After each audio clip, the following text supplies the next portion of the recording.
What's up, guys? Welcome to the third episode of Talkback On, where we go behind the scenes with these fine gentlemen here. We have our host, Jay Chong, the legend who paved the way for K-pop and award-winning music producer, as well as composer. Kairos, who is an award-winning producer and songwriter as well. And I myself, KO, I'm an audio engineer, and I love to cook. so, this week's circuit board is going to be requested by many of you out there. It's the Big Bad 808. Everyone loves to have these big boomy 808s, but is it popping in your mix? So I hope you guys get a kick out of this one. Hey, what's up, guys? It's KO here. This week's circuit board, I want to show you guys a cool trick on make your 808s pop a little more through your mix. So let's get right into it. Let's check out the track first.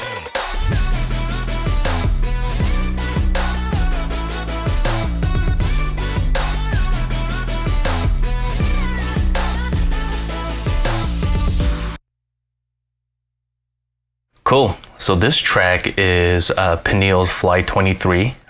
Once again, the 808s already sound really beefy, heavy, and it seems like it'll punch through really well. However, if you play this on smaller playback systems, you'll notice that it kind of gets thinned out, and then the weight of this 808 kind of disappears.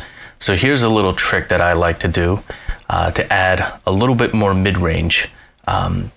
To let it cut a little more.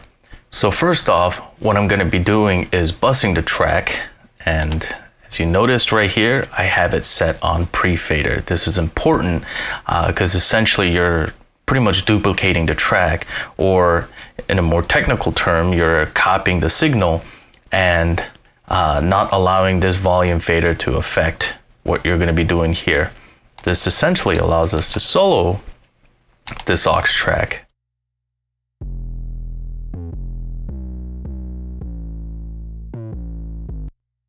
So with this, what we're going to do is add some EQ, which I've done to really kind of focus more on the mid-range. As you can see here, I have a low cut as well as a high cut to really just hone in on the mid-range.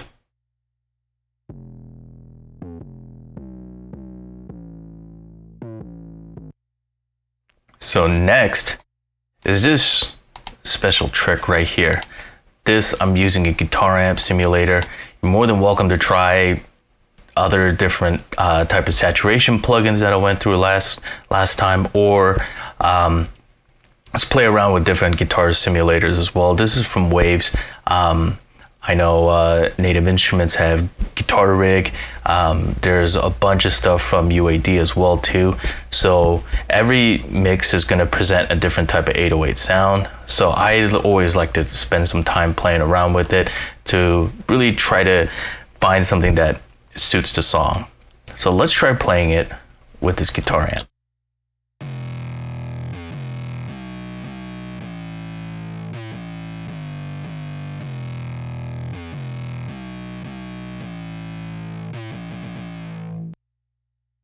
So that really sounds different now. However, what I wanted to do more is actually kind of control it by adding a compressor on it. And you can see that I'm going pretty heavy on this compressor, about negative 10 dBs of gain reduction.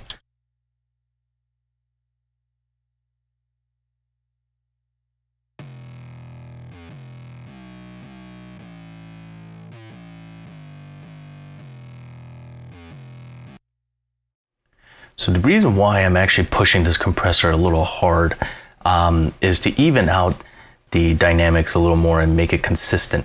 That way we have a little bit more control over the signal. Last but not least, I'm just going to do some fine-tune adjustments with EQ. I've taken out a lot of the harsh frequencies as well as some of the mid-range that might be muddying it up a little bit, some low mids. And as you can see, even though we cut out a lot of the high end here, I'm boosting around 12K to kind of bring up a little bit more of the harmonics, the high end harmonics, just to give it a little bit of a sizzle. So now let's hear it.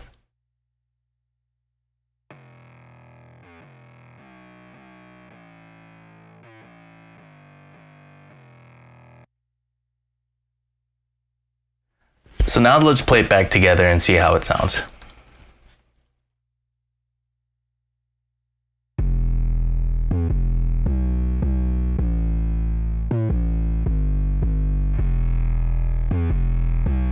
That's cool. Now I can bring it down to the level that I want.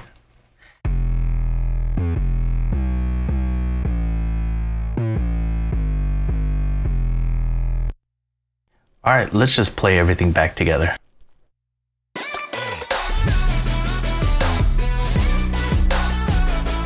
Without it? With it. Cool. Hope you guys got to learn something from this one.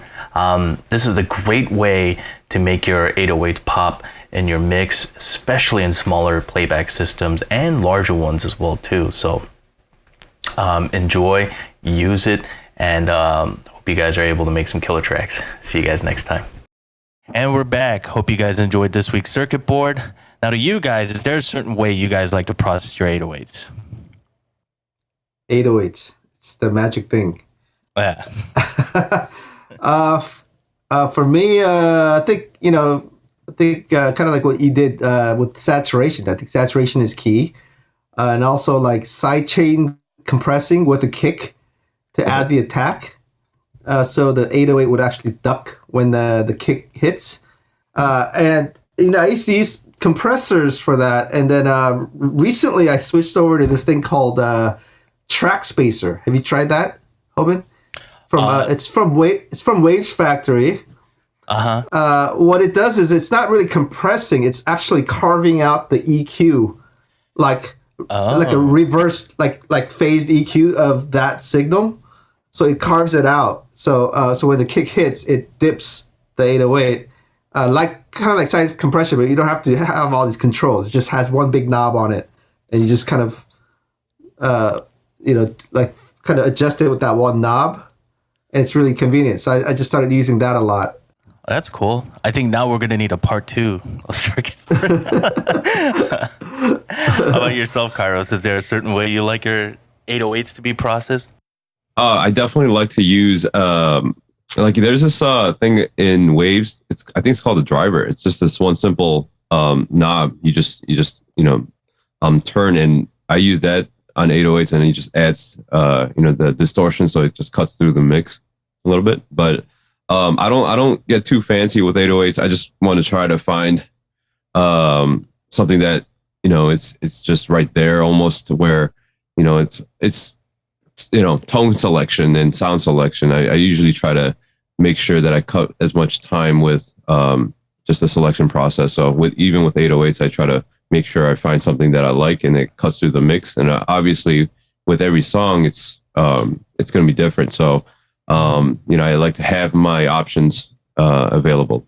Yeah, that's cool. Yeah, there's definitely an aspect of processing it to make sure that it pops in your kick or in your mix. Sorry, but there's also the other side where the tone is a huge thing too. Because I think especially like one of the biggest ways to make 808s even or pop or just make it sound really good off the back is just having it kind of mesh with your kick really well too. Yes. I think sometimes some people would just choose the same kick and the 808s that just kind of, they don't blend too well. And they end up becoming more of a problem later on in the mix than it does actually helping out your production. So I think that's definitely a good point too. Now, in terms of like the creative process, nowadays, we're able to just kind of have ideas and just kind of put it out there anytime we want, right? Especially from your earlier albums, how was the creative process like? Is it something I feel like at that time you kind of need to be inside of a studio at all times? There's a record company for a reason, Now you could put your music out on YouTube or Spotify on your own and all this stuff. Just to record music, you had to be in like a multi-million-dollar studio, right? I mean, to record. And, even before me, there's a thing called like synclavier or like a synthesizer where, a keyboard cost $500,000 back in the early 80s, right? So like, only people like Quincy Jones, David Foster, just few select like real key producers will be able to use those gear to make albums. So like the record companies would obviously finance that, right? Like, or they own the studio, so they'll rent it out to you and finance the whole thing. So like, you actually had to have a record company or a financier like really come with the funds to make an album back then. Like you can't just do it in your bedroom, right? And Wow. we didn't have the luxury of Pro Tools where we just track and send stems over via email. Oh God, that would have been so easy back then. The funny part is this, like back then, making music was so difficult, right? Like the process of it, like, you had to have 2-inch tapes and consoles, using these like really like primitive like automation tools and all this stuff to make an album. But it sold like millions of copies, right? And now like music is so easy to make, it's so accessible. But then now it's just like it's so hard to sell albums, right? Or monetize on music. It's just yeah. That offset is so crazy if you think about it, Yeah, I think that's one big change too. Is like if we're talking about CDs. If you wanted to buy just just constantly listen to one song, you have to buy the whole CD. Yeah. Nowadays, you can just pick the song that you want and be able to grab that. So, that's a totally different industry back then, too. Yeah, I mean, fortunately, K-pop, CDs are still selling, and obviously the people who are buying it don't even own a CD player. It's just a souvenir, right? So, like the cool thing about selling CDs though is that like even if you get a B-side cut placed on an album, you still make royalties off these album sales, right? Right. So there's like a little bit of that. If CDs weren't selling and people were just buying like individual songs off of like iTunes or streaming, it'd be a whole different landscape, right? Yeah. Like only people who get the single cuts would see any money. Right? So that's just something to think about. Yeah, I wonder how that impacts creativity because like you said, back in the day, you're limited to your resources, but it's like you have more space to create. Whereas now there's just more static. There's just so many things going on, and you have to figure out how to cut through all of that static. Yeah, I mean, things like Splice, it kind of evens out the playing field. Mm-hmm. You know what I mean? Like, now everybody has access to, like, professional sounds that only professionals had access to in the past, right? Like, each sample CD, like, cost, like, what, like $100 each back in the day, right? So if you don't, like a lot of kids couldn't afford that, right? Like, a 10 sample CDs is like $1,000. Like, for most teenagers, like they can't afford something like that, right? Now you can just go on Splice and like get just badass samples, like and so everybody has, and then you can download, softwares to, like you can even get free DAWs and, like GarageBand and stuff, make full records, right? So that's a great thing, but at the same time, there's no like curating or filtering of the quality. So like in the older days, like just to be able to get a record deal, because there's so much money that goes into a record and just to make the record, right? So like you have to come correct. Like you have to be really legit to be an artist. So that process in itself was a filter. Yeah. Right. And then so now we don't have that. So everybody, I call it like homeboy records. Like everybody has a homeboy records at home. Like just we're a record company. Like we have a label and it's pumping out songs, And to tell you the truth, a lot of them are very good, right? So like it's sort of a level the playing field, man. Like so people who are on the high seat, what do you call it, high like place, and they're like, oh my god, these little these young kids coming up with stuff that's just blown me away, right? So there's a lot of new talent just being exposed, and now we're seeing a lot of that, right? Yeah, I you're so right about just how accessible everything is now, and even just studios, it's very expensive to go into studios. I mean, now even the rates have changed, even with the rate changes. I mean, you're still looking at paying thousands of dollars just to get your. Yeah. But when you, And like people rent studios like that. I don't know, like most people like, and I'm talking like top producers in in the States, right? Like you see them renting out like $3,000 studios, and they just have a MacBook sitting on top of the console, and they're just recording on to like a MacBook, just like they would do at home. I call it like the most expensive computer stand. Right? You got like $1 million computer stand, and only thing operating is like the outputs, right? Like the stereo outputs, and maybe like one mic channel going into Pro Tools, right? So.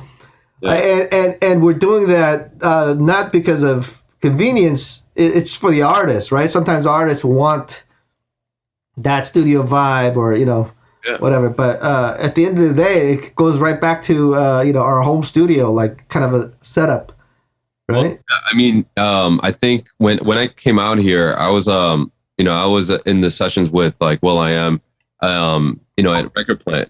You have like multi-million-dollar, facility. You have like, runners, assistants, you have engineers, you have producers. And then you look over at the board and there's only 2 tracks, left and right. Yeah.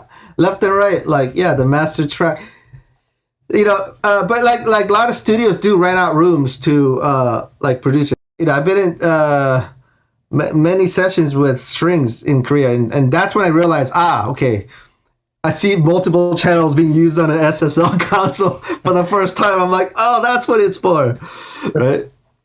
Yeah, but for like most pop stuff, man, you just need like one channel for the mic, right? And maybe a preamp for a guitar, and that's it. Like, so most people do it at home. And all the QXs, the production companies in Korea have their own recording studio, for the most part. I mean, it's not like a full on like SSL, like like 80s, 70s, 80s kind of style, but yeah, they have like pretty nice setups, man. Like all the QXs have really nice studios, man. And I think it's for the clients to come in and go, wow, look at this building. Or investors to go, oh, hey, you guys got this thing going on, like let me put some more money in. Yeah, I think the strings that you mentioned is such an important thing, especially with like OSTs, ballads as well too. Yeah. That's a very interesting thing. I actually saw a YouTube video on, I believe they're string arrangers in Korea, and the way they actually map everything out in MIDI first before they go out to or hire a string team to record it. Yeah. It was insane, the programming that they did to it. To be honest with you, I mean, like, there's no disrespect to the classical community. It was very difficult for me, like, to work with orchestral people, like, because they're in a different world, right? So me coming from the pop side, I had to have like a middle guy, I hired like a very good string arranger who has a network of string players to come in and basically he organized the whole thing and did it. Like, and after the fact, I look at it and go, there's no way I would have been able to do that myself. Like, there's just no way. It's just, there's this trust system that happens with string players and the orchestrator, right? So, like, other than the orchestrator, they don't trust anybody. Like they think you're not going to pay them to play. So, like literally in the middle of the sessions, I have people, like, stop and go, hey, is the money in the bank?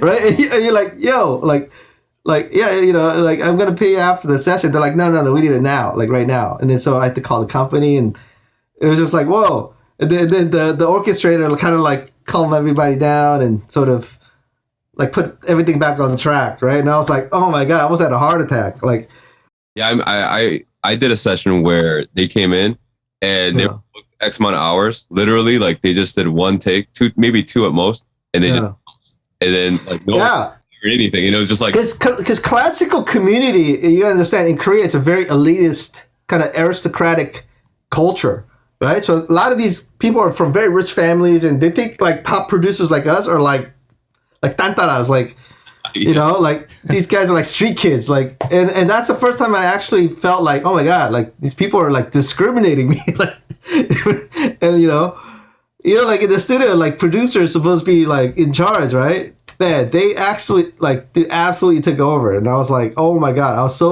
so freaked out by the whole experience. Yeah, totally. I totally agree. I mean, it's a very different world, I feel like. Yeah.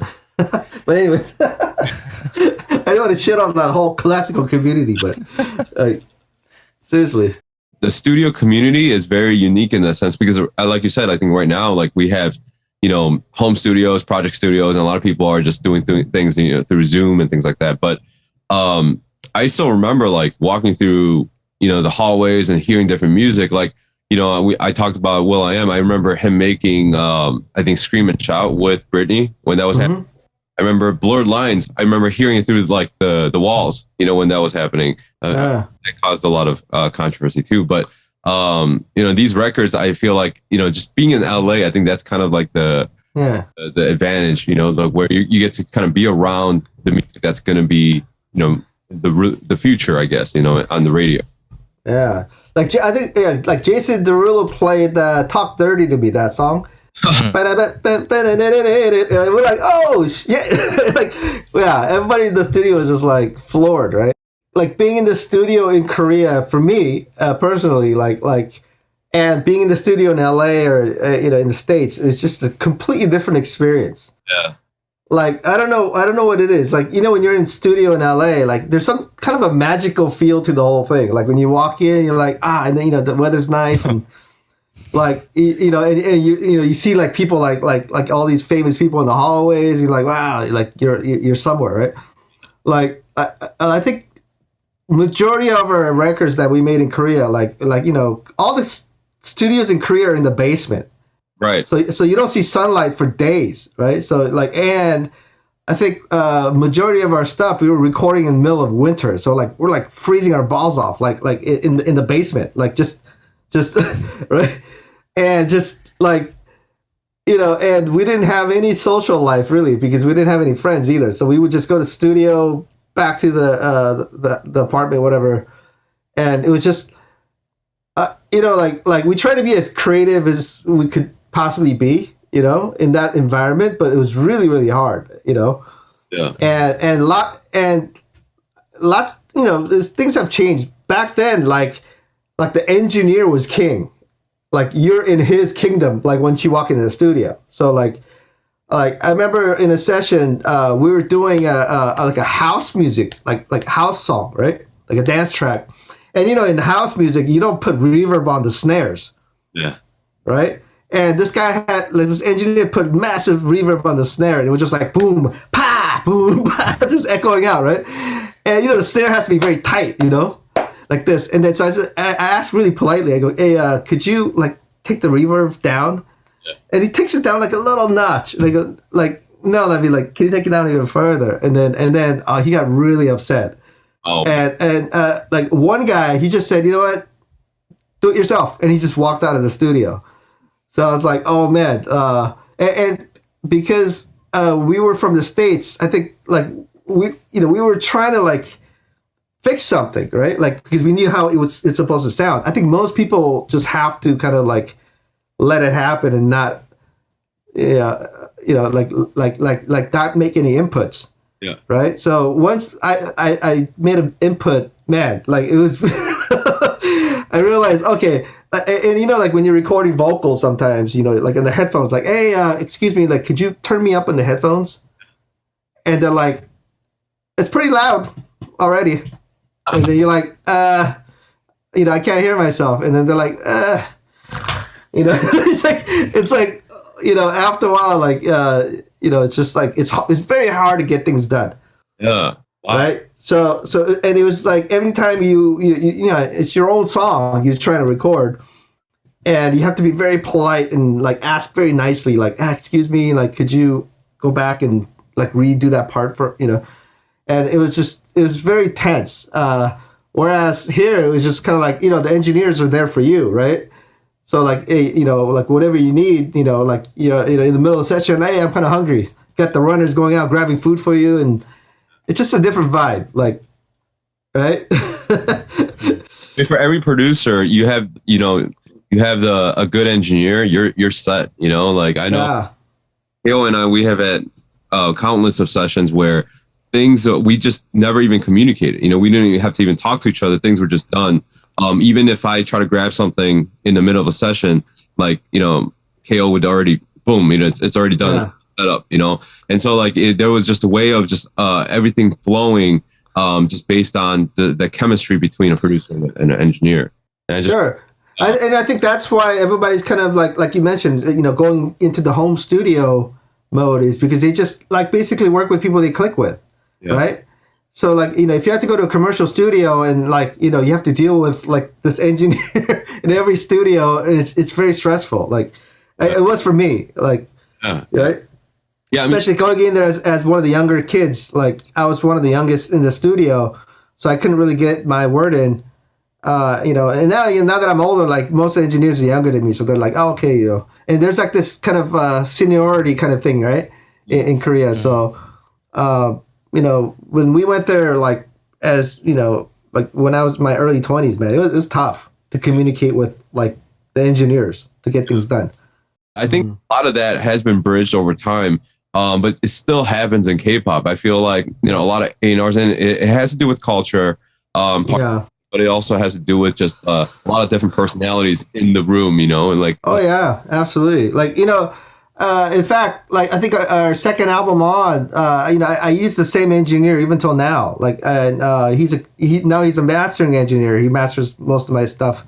His name is Francis 성지훈 기사님, and so what happened was he was very cool because he was from New York. He got it. He understood like what we're trying to do. So what he did was like, you know, like he saw me fiddling with the, you know, the faders and all this stuff, and he said, you know what, I'm just gonna teach you how to do this, right? And I said, okay. And he's like, you do it. I'm gonna take a nap, right? And then once I'm done with my nap and you're done with like what you're trying to do, I'll try to come back and kind of make sure that you didn't go off the far, you know, deep end, right? Like and try to kind of fix everything that you did. Cool. So, and that's how he kind of taught me how to do a lot of things. And he actually taught me a majority of like not so much the technical stuff, but like, oh, you know, why the low end needs to be like this, or why, you know, like you need to compress certain things. And like he used to teach me this stuff. Yeah. And so I eventually started kind of mixing my own stuff, and that's kind of like how I learned. And then when I started doing my gigs in Taiwan, there's a big brother named Jim Lee who's like still like OG engineer, and he's like, yo, like same thing. He would just be like, yo, you already know how to do this stuff. You do it yourself. I'll come in, you know, and I'll like fix whatever you messed up, or you know, whatever. Kind of be your safety net, right? And that's how he kind of taught me as well. So like, I was very fortunate because like I got to learn from like two top engineers from two different markets. Yeah. And you know, and then they taught me like okay, you know, in Asia, you know, the vocals need to be like a little bit louder than what you're used to in the Western market, and which is still true today, right? Yep. There are certain things that kind of holds true like throughout the generations, and one thing is like that. Asian people love to go to karaoke, right? Right? So it's very vocal centric. So like, you know, to be able to like kind of cater to sort of those things and go, and he'll go like, hey, you know, these events when you do them in Korea and you have low frequency blasting like that, you got to fart out all the speakers. Like you need to turn that down. Yeah. You know, whatever, you know, like those kind of things. They kind of mentored me through that whole process. So I was very fortunate. Yeah. I want to bring up something that is, I think, important for songwriters and producers out there, especially that's working in different cultures and like, you know, K-pop, for instance. You know, there are times where you just have to just move on. You know, there are that you have to pick. Producers, you know, like a lot of people at a certain level, you know, they just kind of work with their friends and people they're comfortable with. They've never really worked with clients that they don't know. Yeah. Right? Direct on, or like me, you know, even for K-pop producers, they might be out there in Korea, but they have like a Korean writer there kind of mediating it or something like that, where there's a middle guy. They're not dealing with artists directly one-on-one, right? So there's that aspect of producing where like we have to be sort of like musicians / psychiatrists, you know, like therapists and all this stuff. Like like yoga artists and all this stuff. Like we have to relax the artist. Sometimes you might get some crazy people coming into the studio. Like artists, they come in all kinds of flavors, right? Yeah. Right, and some are just completely off the map, and you just gotta you gotta get your work done, and and be out, right? So you have to really sometimes take things that might not seem fair to you, right? And until you get to a certain place, you won't be able to redeem yourself, like by arguing with fans or arguing with artists or A&R people. I think the key thing is this. I think for any musicians out there trying to pitch songs or try to make it in music producing at any capacity, you have to have pretty high tolerance for BS, right? And a lot of things that don't make sense, even creatively, whatever, culturally, whatever. And you just have to kind of, keep on trucking, go right through that and overcome a lot of it. And if you have to basically, like you said, pick the battles, right? Yeah. If you fight with everybody, or I think at the end of the day, most people want to work with people that are easy to work with, right? And there's a lot of great writers out there, right? And so in terms of skill level, I think everybody's pretty much up to par, right? So I think for a lot of people like to work with people that are easy to work with and so forth, you could have a great song, but if the guy's bugging you about publishing and demanding all kinds of stuff afterwards and holding release dates back and all this stuff for one writer, they're never going to work with that person again, right? Right. Yeah. A lot of times the relationship part of it is not something that we're really trained, in. And I know we get the technical side, we get the theories and all that stuff, but just how we communicate, how we deal with egos, and how we deal with just different scenarios based on the music and like you said, just the business side of it, I think is very important for us to consider learning more about. And obviously I know instantly when someone is more on the amateur side based on what they say about publishing or music and how things need to be addressed. Because, I know these are sensitive things and sometimes, we want to address it quickly, but we have to think about, is this going to affect the relationship? Is this going to affect, how I work with somebody and just build a future, in terms of just how we work together, collaborating and things like that. So. Yeah. And also it depends on what level you're doing it at too, right? So if you're doing a song with an indie artist and, you got songs on Spotify, even with 1 million streams, you're only making a few $1,000, right?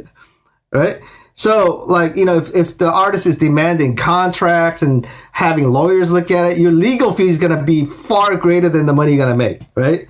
So you got to spend thousands of dollars on lawyers to make $20, right? Basically at the end of the day. So, you gotta basically pick your battles, right? So, obviously if you're gonna write a song for Taylor Swift, if your song gets picked, we want to see some contracts or whatever. But from my experience, and I've written over 500 songs for artists, and I would say I've probably only seen maybe 20 contracts along the way, right? And these are major artists. We just hey, just get to work, right? And then we'll pay you the same rate, right? Okay, cool. We just get to work and get the album out, and then we handle the publishing, obviously. But in terms of oh yeah, could you send over the production contract and then have my lawyers look at it, correct it, send it back? First thing is this: most record companies, when they give you a contract, it's non-negotiable. Right? This is what it is. This is the terms, and then if you don't like it, we can't work with you. That's for a lot of record companies. Right. So right. So so if you're oh well, the writer for Taylor Swift gets this. How come I don't get that? So if you start to get really picky with stuff, they might work with you that one time, but I guarantee they'll never call you back again. Right. So. Even I would say people that are around me that's written hundreds of songs. A lot of times most of these projects get done with like no contracts. It's all like on a handshake, like an agreement, right? Yeah. So yeah, I mean, I've heard someone text me about a situation where it was like a buyout situation, and they had an offer on the table, and they felt like they could kind of stretch it a little bit, and they felt like they could negotiate a little bit more. But I was just very frank with him. I remember telling him, I said, listen, that there are other writers that they can do the same thing, and maybe even, and so you got to think about this. Do you want to just get one lump sum of this money that you have in mind for this project, or do you want to look at longevity with this client? And if you're thinking about like building that relationship, then you need to invest in that based on like you need to invest in the relationship, even if it's taking less, or even if you sure. I mean, even if sometimes you got to do it for free, even like and so there's been a lot of discussions in Clubhouse amongst producers about that. Like, okay, where do you draw the line, right? Like, when do you do free stuff? When do you do favors?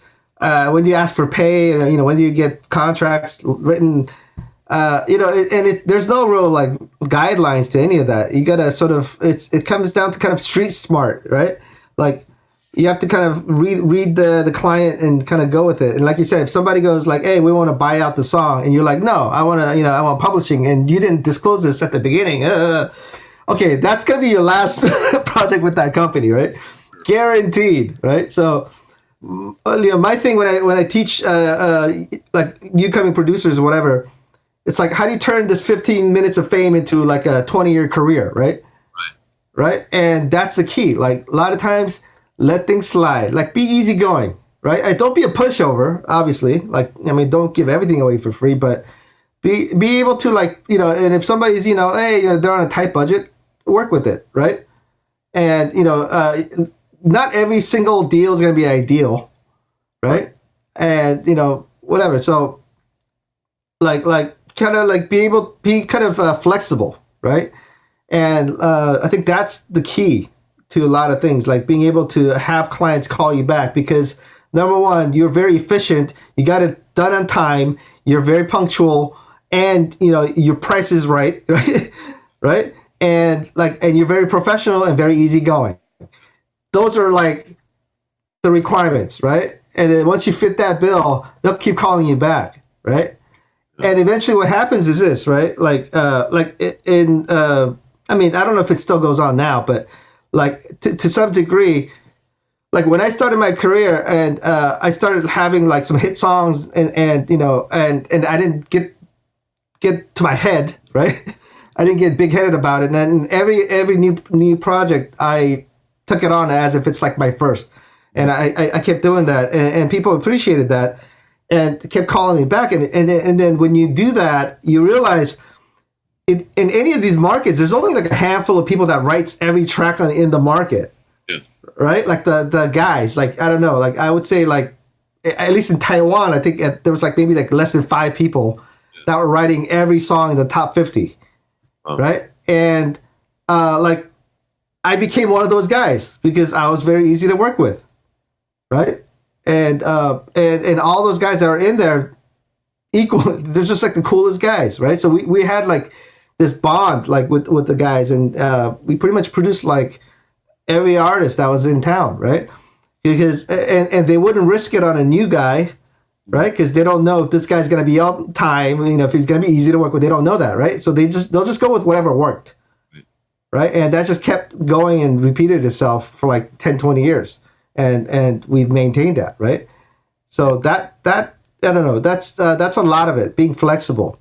Yeah, I think that's so important to hear for a lot of people that are entering this industry, because I think, like, entitlement is a real thing. And a lot, for whatever reason, people just approach thinking that they deserve everything because they have a diploma, or they have, they have some experience, they work with so-and-so.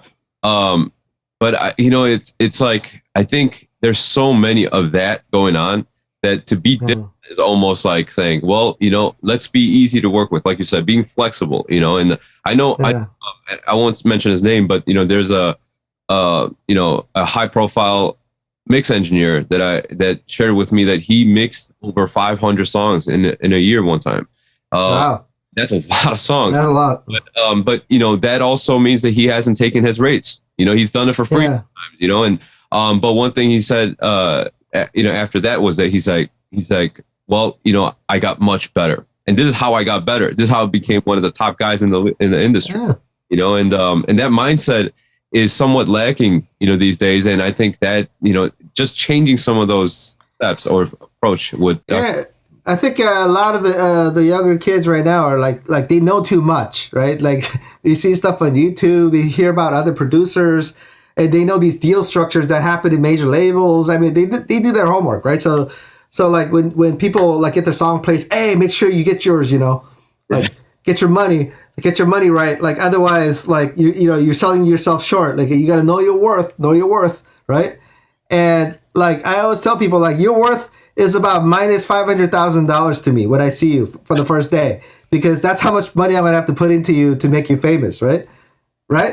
So like there's like you said, there's no entitlement there. Like you have to know your place and know your worth in both sides. Like you have to know that you're not worth very much at the very beginning, right? And once you're proven worthy, then of course people would like, you know, value that and give you more, right? And a lot of people want to start right from the top, from the get-go. And yes, they might get a title cut even on an album a few times, but it would be very hard to keep that up for like 10, 20 years. Right? So in order to have, you know, 10, 20-year careers, you have to have relationships with these people. Yes. You have to know these artists personally. Yeah. Right? So if this artist is doing the next album and says, you know what, you know, I just went through a divorce, you know, I got a lot of story to tell. Like I want to work with you, like for 6 months, just put this album together. Or, you know, they could confide in you, like, right? And you can make an album together. So like if you look at like you know, Dua Lipa or, you know, Taylor Swift, these days they make albums about their life, like their life, you know, experiences, what they're going through currently, right? Yeah. And they like to work with a producer they feel comfortable, and they make an entire album with that one producer, like mostly, right? So there's a lot of that going on, you know, and then of course there's like writing camps and just kind of it's kind of like sending out headshots to casting agents, right? Like, you know, let's hit a lotto and maybe I get casted in a movie or something, right? Like what I'm saying is like if you know the movie producer or if you know the movie company or I don't know, like one of the investors, you know, you have relationships. It's much easier. Yep. Right. Yeah. Very true. Actually, I have a good question from that. So, if someone wants to start like that kind of you know, professional relationship with you, what are the right ways to do it, and what are the wrong ways to do it? I'll start with the wrong way to do it. Wrong way is when you DM somebody and says, "Let's work." You get a bunch of those, right? Good, yeah. I've been getting a ton of those since Clubhouse. Like ever since I signed on Clubhouse, I get DMs. Let's work, and here like and you get like a link to a YouTube video, and then you know, it doesn't work that way, right? And you know, there's like these people that teach you like, hey, maybe go in there, like all the pictures, and pretend you guys are like friends, and then you know, you can't fake relationships, right? And it's very difficult. Like I mean, unless you got fire music, right? And you send me something, and I just happen to click on it, and it just blew me away, right? Those kind of people like will start working like immediately. Yeah. Right. And I say that even now, like I think whether you're an artist or you're a writer, if your stuff is fire, you'll be working like right now, right? No problems. Like or like it's just a matter of time before you get there. A lot of people need some improvements, and for that to happen, you have to have real relationships where you get advice from people, right? And to get to a point where somebody's, you know, takes their time off their busy schedule to give you advice and all that stuff, that requires a next level of relationship, right? And it doesn't happen through DMs. Yep. And you go, how does it happen? How does any relationships happen? It happens by the act of God sometimes, right? Like how we met, right? Like how did we meet? Like we met at a party, right? Like, right? Some food festival, and then we're like, hey, you know, and then we connected, right? And you know, we had similar interest and but you know, like so it's just like any relationship. You have to go out and meet people and not be so desperate and so upfront with what you want, right? I remember what I said. I said, I actually thanked you for what you've done for this industry, because it meant a lot to me. And, you know, I kind of shared with you that, you know, this, everything you've done definitely played a huge part in, you know, who I am today. And, you know, even as a producer and as a person, and, you know, and I just wanted to appreciate you and just kind of reached out to you. And that's all. Wow, see, Kairos is really good. Yeah, but he's a pro. You got it. He's a pro. He meant it, though. He meant it, though. You know, like that's all I wanted to get across. You know, and have the opportunity to say that, you know, because that really meant a lot. But you know, like the DMs I'm getting. I mean, Hoban, you know, I kind of shared with him this week. Well, it's spamming, right? Basically, like. And I always tell people, don't do that. You know, like that's just not how things happen. When you talk to people, you gotta like kind of figure out what they need and try to offer some of that. Yeah. Right. And try to like kind of, you know, kind of leverage that into a relationship even. Right. Right. Well, so that's what, you know, that's what internships are. You know, it's like you're giving value by going there, cleaning the toilets, you know, for conversations and, you know, for networking. And a lot of times, you know, you hear guys go, well, you know, or girls that say, well, I'm not going to clean toilets. So that's not what I do, you know, but you don't, if I can't trust you cleaning my toilets, how can I trust you with some of the bigger stuff coming through the, you know, with business? So it's just, I mean, you know, I think it's really something important that a lot of the people that are coming into this industry have to understand, because, you know, they're looking for the ticket, you know, they're looking for the shortcuts.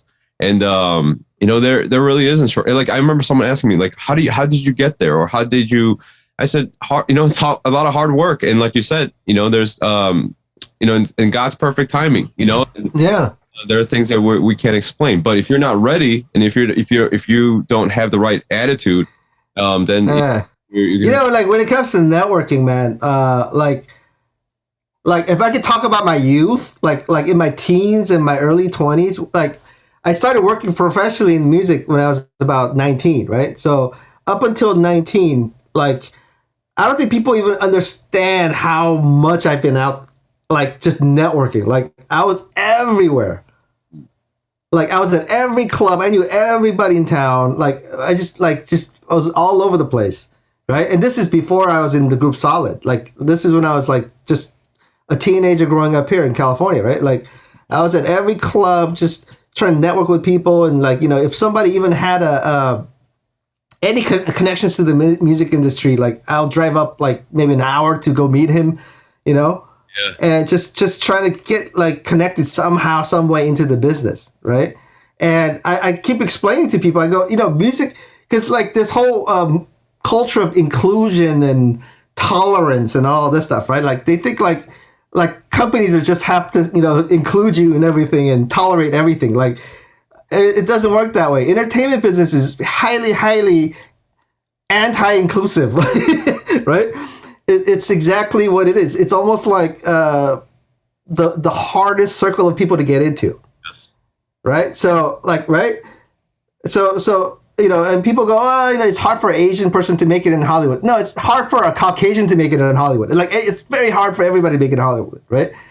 So, and same with K-pop too. I mean, there's like a group of people that are the real insiders, and when a new person comes into that circle, it makes everything very awkward, right? So, like, how do you break the ice and how do you do that? It's different with everybody, you know, personality. For me, you know, I was very lucky because I got to meet certain people that was kind of like the lead into that circle, right? And how does that happen? Again, it's an act of God. Like it's something you can't fabricate or make happen, right? So you can't just DM somebody and expect, you know, something to happen. Like for me, you know, I think like a lot of Korean American guys growing up in you know, in America, a lot of us network through church, right?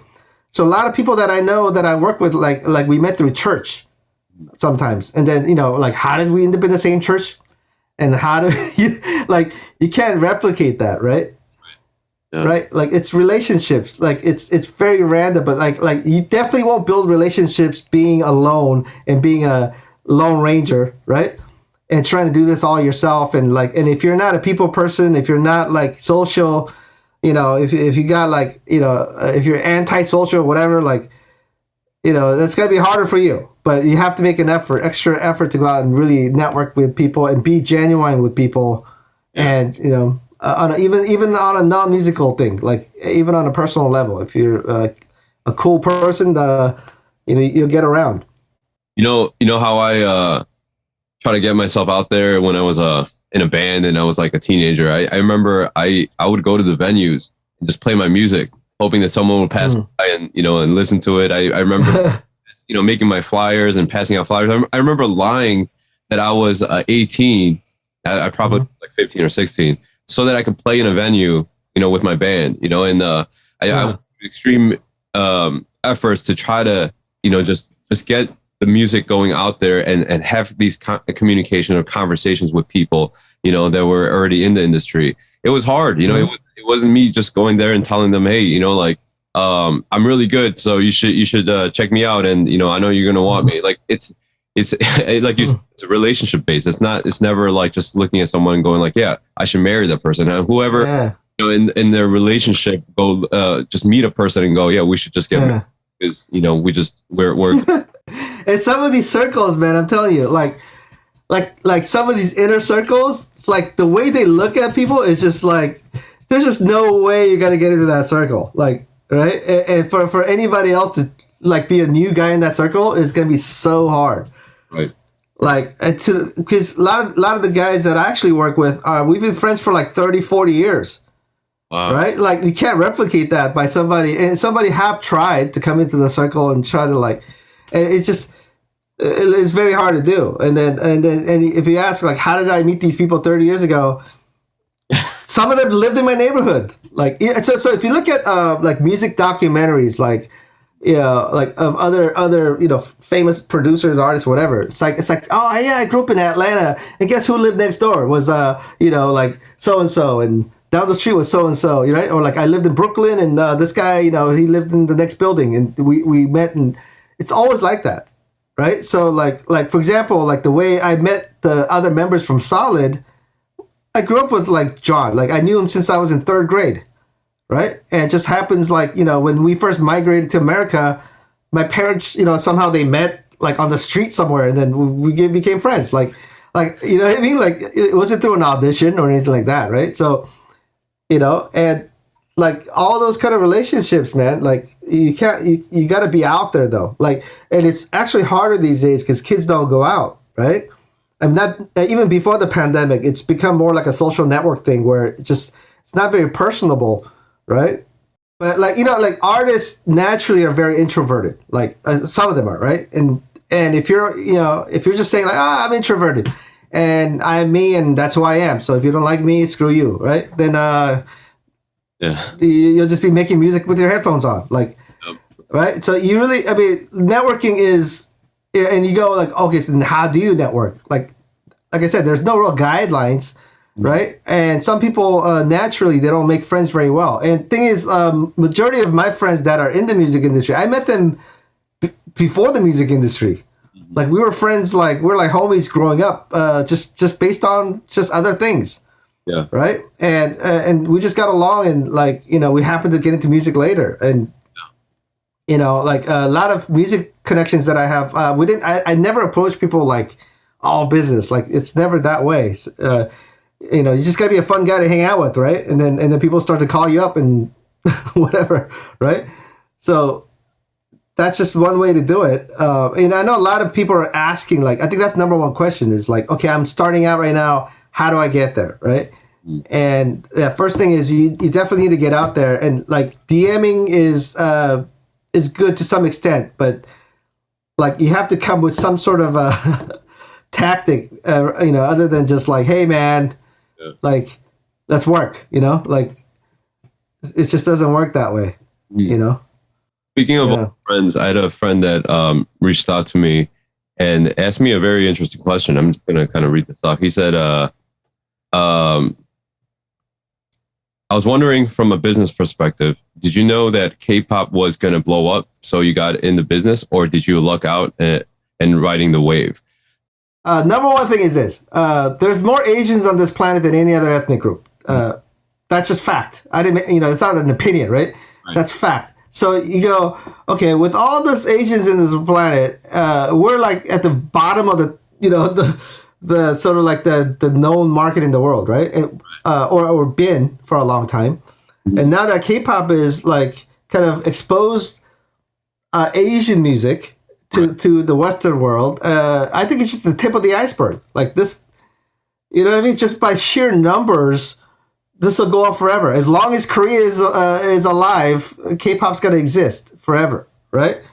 And it's got to be the new norm. Like, and if you look at just the sheer number of like Asians on this planet and the lack of representation, it's just completely ridiculous, right? And so back in the day when I talked with major labels here, it's like my point was this, right? Like you guys would invest all your money on these small acts that fill like maybe the House of Blues, right? And we got K-pop artists filling out stadiums all across America, and you guys are overlooking this immense thing, right? And this was back in 2011, 12, when Big Bang and 21 was killing it, right? Everywhere. And then they're like, well, it is what it is, right? It's like basically telling me like, if you say like, Armenian music is huge in that region, right? And it's filling out stadiums, we just don't care, right? And that was sort of what was thrown back at me. And then of course, like Psy blew up with this thing, right? Gangnam Style. And I told him like, hey, he didn't just beat J-Lo, who happened to be like number one at like, I don't know, 250 million views or something. He broke the meter itself. Like it didn't even go to 1 billion until this guy broke it, right? And they had to rebuild the whole counting system. And so it's not that Asians are coming out and just being represented. They're completely destroying it. Like just blowing it out of the water, right? And these record labels are just overlooking it, and they would rather put that money on some R&B artist like doing some bullshit in some small club, like, right? Over these major big projects.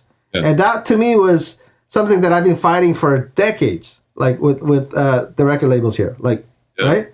And now that BTS is blowing up, you see all these people now trying to jump on the bandwagon and doing it, but there's still that silent majority saying, this is just a fad. It's gonna pass by and it's gonna be gone, right? And they're kind of playing it off that way. And to some degree, I mean, like a lot of people are still kind of holding on to the past, right? So, like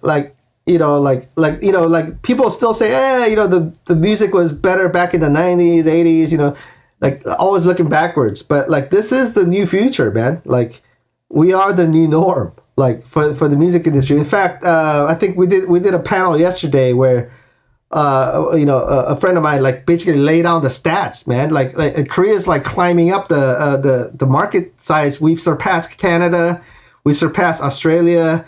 We're like one of the biggest music markets in the world now. Yep. South Korea, like alone, right? And you got China, you got Japan, which is already number 2 in the world after US. So Japan is bigger than all of Europe in terms of size, right? So Asian music is it's something that's going to completely take over, like, right? So statistically, for anybody to doubt that, it's just, it kind of goes back to the whole systemic racism thing that people discuss right now. It's just like, how can you be more systemically racist than this? Like when we got billions of Asians in this planet and you guys don't put out a single international star and we have to import it from Korea to here, right? We have to bring BTS and black people. They're imports. Universal didn't create that, right? Like none of the major labels here created that. Like that was created in Korea and was licensed to America, right? So people have to get that straight first. Yeah. Right? America had nothing to do with that development. Like Korea came up with that completely on our own, right? So like a lot of people try to take credit for that, but like fact is Koreans had to do everything ourselves because we got no help from the Western world to develop K-pop, right? But now that it's become big, a lot of people are approaching us to try to do it, and it's not too late. There's still a lot to do because like I said, there's billions of us, right? right, all over the planet. So there's a lot more to do. It's just there's a lot of injustice in that department, I think. Yeah, I think that that just coming from you, I think it's so powerful because like, yeah, exactly, like just how music has been evolving and just how much of the Asian music industry has impacted just how music is being perceived, and from a global standpoint. I think music needed that. I think music needed beyond something that's like the world was ready for mumble rap, right? Yeah. Right. It is what it is. Like that's the new norm, man. Like a lot of the old cats like can't keep up with the new stuff and they don't like it, right? And they want things to be the way it was, and it's not. And not only K-pop, but the U.S. pop has changed, drastically in the last like 10 years, right? Like KO mentioned, you paved the way for a lot of the music to go outward from Korea and outside of our culture, and I think when you hear K-pop today, we talk about Gangnam Style, we talk about, the BTS of the world and things like that. But, like it wasn't like an overnight success. And I think for many people, they think that K-pop just came out of nowhere. But there has been a lot of, deep development that occurred for it to go this way. And for me personally, that's why I've always believed in K-pop, because I knew that this was much bigger than something that, that was supposed to be contained within culture. Yeah, and music is just a portion of it, right? Like if a good group with great songs could just completely dominate the planet like it is doing right now, that's almost like it's very unlikely, right? It's because that the whole Hollywood movement with like K dramas, beauty, like just all this culture thing blew up, and it sort of grew the fan base out, right? So it's like having a very, very healthy soil. So when you plant a seed, it just blossoms, right? And that's what K-pop is doing right now. And it took like 20 years for K-pop to build that fan base all over the world, right? And that had nothing to do with the U.S. government or U.S. record labels helping one bit, and like K-pop basically, Korea had to basically develop that, all our own, basically, right? Right, and then now that BTS and Blackpink and everybody's blowing up during the pandemic, now everybody's like, oh my god, I smell money over there, so let's go all play in that field, right? And I get it, it's fine, and and that's part of like the growth, right? Back in 2002, I'm not gonna say what label, I could only give you the initials, EMI, right? Straight up. They told me like, hey, we're not doing any Asian artists. Straight up. This is in 2002, and they're like, well, like you can start it and if you blow up with it, we'll jump on the bandwagon. But before that, like, we're not interested. Right. And it wasn't like, the music is, this and that. It was just like basically you people, right? Whatever you Asians are doing, we're just not with it. That was what I mean. Can it be more like racist than that, right? But it's been said. So okay, whatever. And then of course, 20 years later, things are like now like very different, right? And I don't blame them. I said, I told them, wow, thank you for the honesty, at least, right? And you're not blowing up, smoke up my ass, right? Right. So I was like, well, at least thank you for the honesty. And I've seen that growth in the U.S. Like the awareness of K-pop. Right? Completely dead for like 10 years, and, then we had like Korean execs work behind the scenes in these record companies, taking their fellow workers to K-Town, get some Korean barbecue. They're like, wow, this is delicious. What is this? Oh, it's Kaibi. Let's go get some soju after. And, and they built this kind of a culture in K-Town, right? With these Hollywood execs and music industry people. And they're like, I like this. This food is great. So that food becomes kind of public. And, just one by one, all of our culture start to kind of translate over, and including like, unbelievable, right?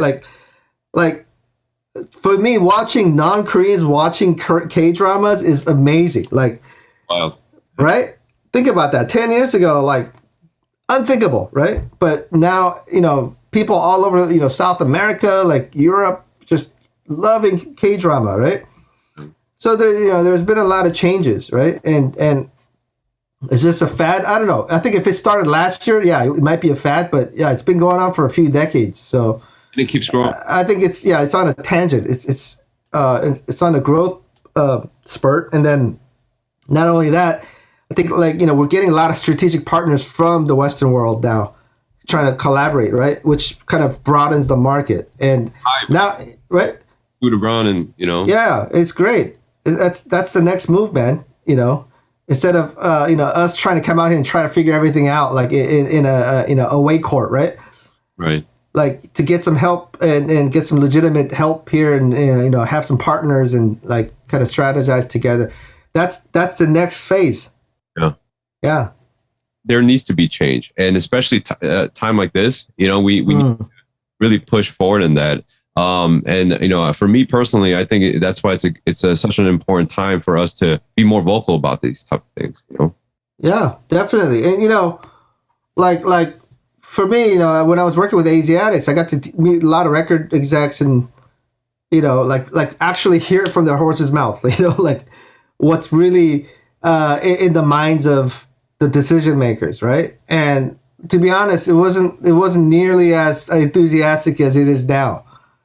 Right, and things change, constantly. So, and it's changing for the better, right? And it's definitely time for some Asian representation in music, right?